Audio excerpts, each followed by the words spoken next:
Okay. Hi, Daniel here. This is the fifth video in my series in response to the survey that I sent out. And this is the fifth topic. And what the topic is all about is about community, that people tell me they would love to be connected, more connected to community. So find a community in which they can experience that they are connected and not just, go from one relationship maybe to another one, or, have to rely on the traditional models that we have available to us. And so basically there is a great need in many of us to be more communal, be more connected. And I was starting to write a script about it and starting to plan this video, and I just don't know, a very strong feeling came up in me to wing this, to improvise it, to just speak from my heart about it, because this is so dear and close to my heart, and has been for both my wife and me, for Ingrid and me, for pretty much the whole time we know each other. In fact, we met in a group setting, in a group dynamics seminar, which was life-changing for many directions. For sure, the biggest one was meeting her, but also I met a bunch of other people, and a whole lot of things started happening out of that. So connecting people with each other in a meaningful and energetic way has been a big topic of my life, and it's going to be an even bigger topic from here on out. And we looked at all kinds of different things over the years. In fact, we were involved in a co-housing project. We got out of it when we realized it's all about the house. It's not really about the people. We were looking for community where the people are committed to each other, much like, in a way, like a family is. But then we also know that families have their limitations, and that families are oftentimes in desperate need of getting some input from the outside.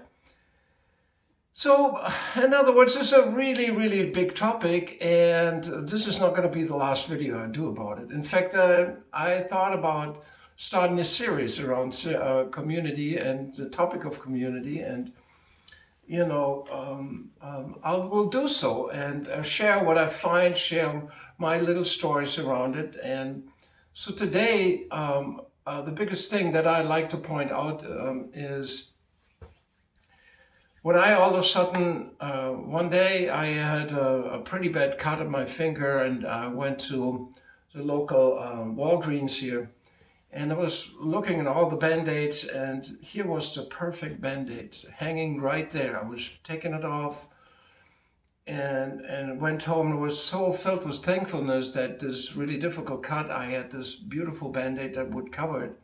And what came to me in that moment is that somebody had put that there. This didn't just magically appear in the store. No, there was a human being that actually has the job to bring in the big box and then put the little boxes on the wall for me to come in and take it out.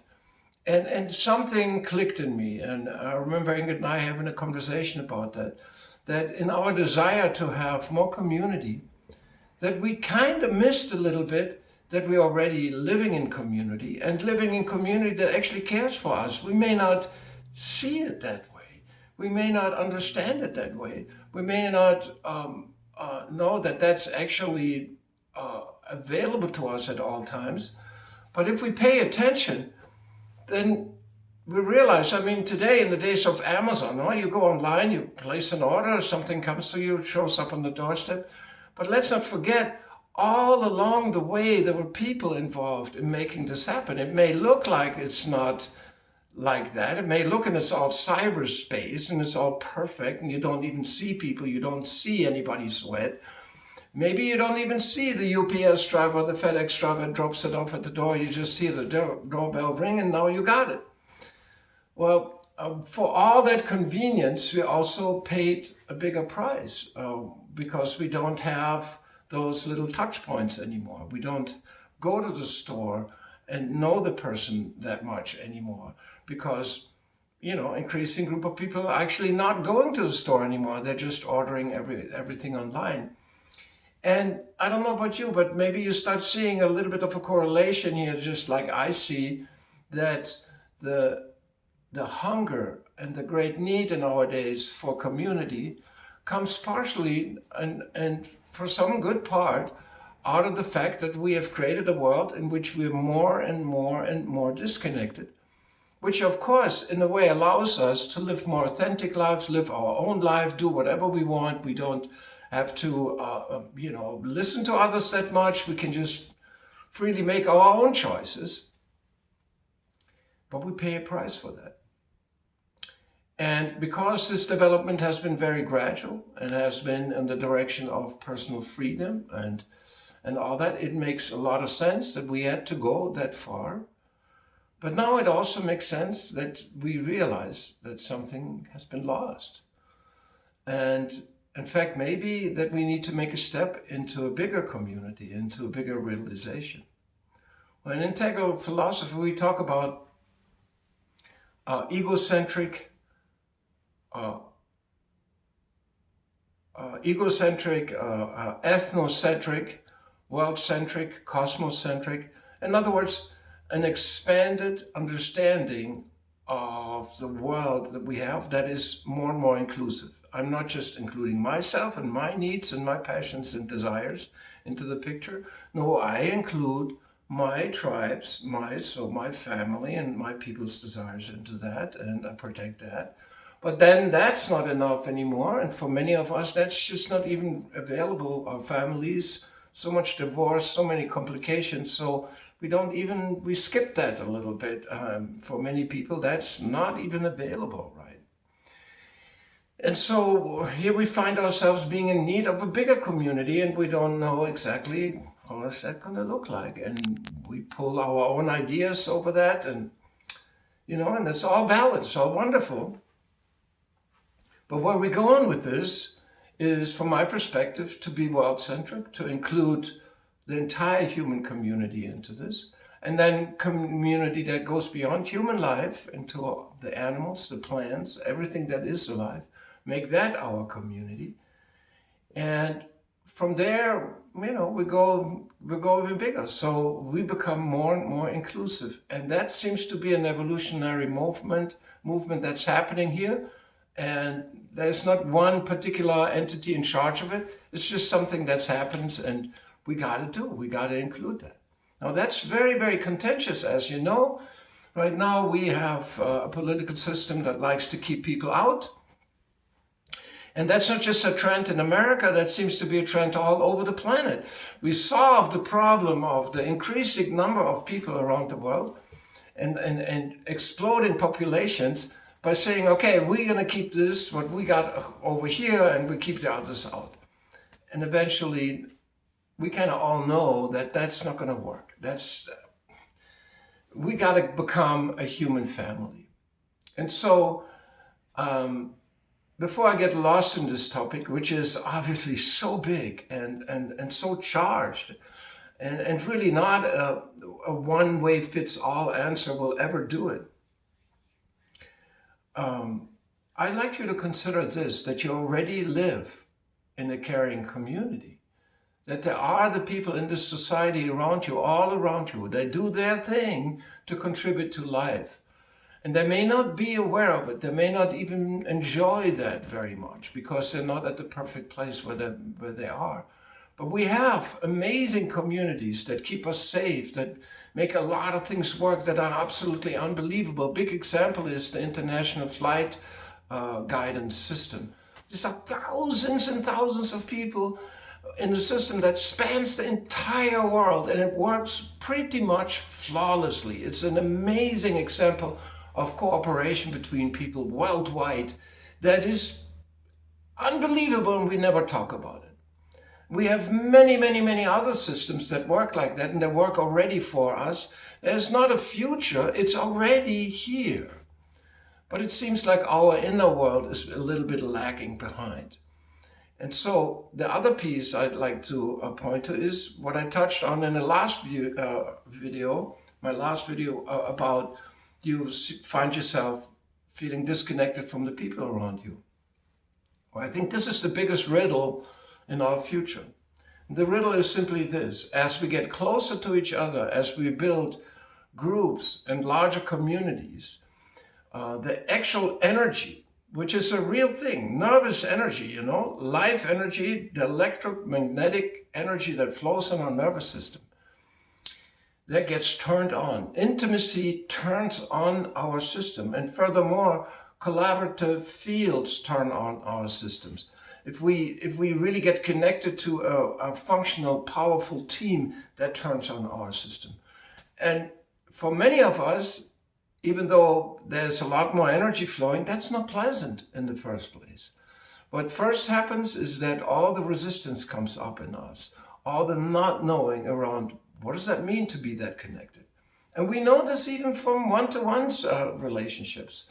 So many people today fall prey to this idea that love is there in the beginning, and then as you get closer, you get used to each other, and so the love goes away. Well, what actually happens is love is there in the beginning, and it washes up in all of us everything that is for us, makes it hard for us to love. Everything that makes it hard for us to be connected to each other. And then the ones who actually make that leap and make that step to go through a conflict with a person that you've just been in ecstasy with, totally in love, and here's a conflict. Oh my God, I thought we were just loving each other. How come we have a conflict? Well, you have a conflict, and you go through the conflict, you complete the story. On the other side, you're going to love each other more. That love is actually going to get deeper, got to get more integrated. And that's the process we are going to have to go through as we get closer together and form a loving global humanity that is there for each other and is there for all living beings on the planet. And so as we do this, let's help each other through the difficult feelings. Even when we build small little local communities that want to make a step and want to simply make a contribution to a bigger life, to a more positive life, to a humanity where community is not just this mystery, or relationship is not this messy field just, but where we actually have examples of thriving, of great music, I can think of a million different things that we could do if we finally learn how to get along with each other and help each other. That's simple, right? Well, the past is still in us. And so we got to process that as it comes up. And if we can be of help to each other, processing the difficult parts in our being as we get closer to each other, that forms true bond. That forms true deep connections that are lasting. Because, if we want to have a sustainable future and a renewable future on this planet in terms of our environment, we need to have sustainable relationships and renewable relationships with each other, because after all, we are the first level of nature to each other. There's always this notion, we left nature behind, but what about us? We are nature. And so as we get closer to each other, we get closer to nature. Just a very powerful form of nature that speaks back, that's not just passive here, that you're going to have to deal with. How about that? How about we listen to each other and learn how to shift through the difficult feelings that come up when we get connected? Well, I'm going to end here now. I'm going to go into other aspects of this topic later on. But here, I want to finish up by saying I got a couple of things going on in my life that I want to open up for you if you have any interest in that. And that's, tonight, like on all Monday nights, I'll be at Community Cuisine. We have every Monday night at 6 p.m. we have a community dinner. It's a pay-as-you-can vegan dinner, all organic and GMO-free. Wonderful food. It's all kinds of different items. You can have like an amazing meal. We've been doing this for 8 years, or just about 8 years. And so every Monday night at 6 o'clock we get together, and there's community around food, and you meet great people, you can hang out, we clean up together. It's just a wonderful, wonderful time. I don't want to miss it. And so that's one thing. I also do, for example, something called Drum Shalom. or other drum events in which people come together, and Full Moon Festival, Drum Shalom, mindfulness drumming, even a practice class here. I have a basic course, and this is all music. In the end, is all about connecting. Music is a connecting game, at least in my world, and that's how I go about it. And it's a wonderful, amazing way to feel each other in rhythm. It makes it easy. We're not awkward around each other when we play music. We can just enjoy each other, enjoy each other's presence, because, hey, we're doing something we've been doing for, I don't know, since the beginning of time, maybe probably even before language. And I'm part of another thing, that's the Arizona Cooperative Initiative, ACI. We're always in desperate need of people who want more community, who want to do this in a real way, form cooperatives and actually work in a communal kind of cooperative way.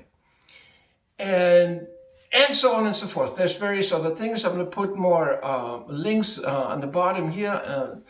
Drumming Sounds Facebook group from Andrew Ecker, bringing all kinds of drumming people together. United Vibrations, Omnitribe. I try to be part of things and part of groups of people, and we're trying to move things forward. Sometimes we get stopped and slowed down, but I know many of my friends, many of the people I'm connected to, we're all trying to push in that direction, and we deserve to support each other and help each other to make this big and beautiful. All right, until next time. Thank you for hopefully staying with me throughout this long video. Thank you.